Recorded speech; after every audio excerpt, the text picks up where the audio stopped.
আজকে যে রোদ আর যে তাপ, এই তাপের মধ্যেও আমার ভাই মজিবর ভাই আজকে এই মাছার কাজ করতেছে।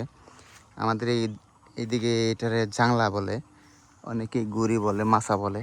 সবজি চাষের জন্য এটা বিখ্যাত, মাছাই চাষ যেটা। তো আমার ওইখানে আগের ছিল, ওইটা আমরা এখন দন্দল ছিল। আমি কিন্তু এইখানে আরেকটা রাইখে দিছি দন্দল, এটা আমি পরিবারের খাবার চাহিদা মেটানোর জন্য।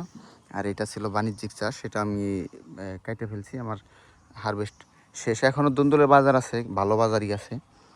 তো তারপরে আমি এটা কেটে ফেলছি, কারণ আমি পরবর্তীতে যার একটা আগাম ফসল নিব। কারণ এটা হয়তো এখন বৃষ্টির কারণে বাজারটা বাড়ছে, তো এটা পরবর্তীতে থাকবে না খুব একটা সময়। তো আর এখন আমার বাজারে খুব চাহিদা চলছে লাউয়ের। আমার এখন লাউ গাছগুলো মাছায় ওঠানো খুব মানে দরকার। এই লাউ গাছগুলো আমার আরও আগে শেষ করতে পারতাম, আমি একটা ভুল করছিলাম। এখানে যে মূলাগুলো দেখা যাচ্ছে, আমি কপাল খারাপ, আল্লাহ, এটা অতিরিক্ত বৃষ্টির কারণে মূলাগুলো নষ্ট হয়ে গেছে। তো ওইভাবে বাজার ধরতে পারি নাই। তো যাই হোক, আমি এরপর থেকে আর এই যে ছোটো চাষ যেগুলো আছে, যেগুলো প্রতিনিয়ত কাজ করতে হয়, এই চাষগুলো আমি আর করবো না।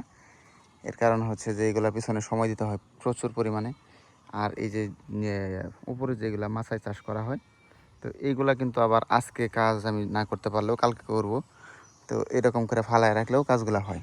তো এরকম প্রতিনিয়ত কৃষি টিপস যেগুলো আছে, কোন চাষ কখন করতে হবে, কি ঔষধ স্প্রে করতে হবে, তো এই বিষয়গুলো মোটামুটি জানা থাকলে সবজি চাষ ভালো একটা প্ল্যাটফর্ম হতে পারে আপনার জন্য। তো আপনি চাইলে সবজি চাষ করতে পারেন। আর আমার এইখানে যে মাছাটা করছি আমি, এটা কীরকম হয়েছে অবশ্যই জানাবেন। আর এখানে কত খরচ হইলো, কী আসে বিষয়ে আমি বিস্তারিত আপনাদেরকে পরবর্তী কোনো এক ভিডিওতে জানাবো। এখানে আমার যদি কোনো ভুল থাকে, আপনাদের চোখে মনে হয় যে এরকম আরও কিছু আপডেট করা যাইতো, তাহলে অবশ্যই আমাকে কমেন্টের মাধ্যমে জানিয়ে যাবেন। ভালো থাকবেন সবাই, আসসালামু আলাইকুম।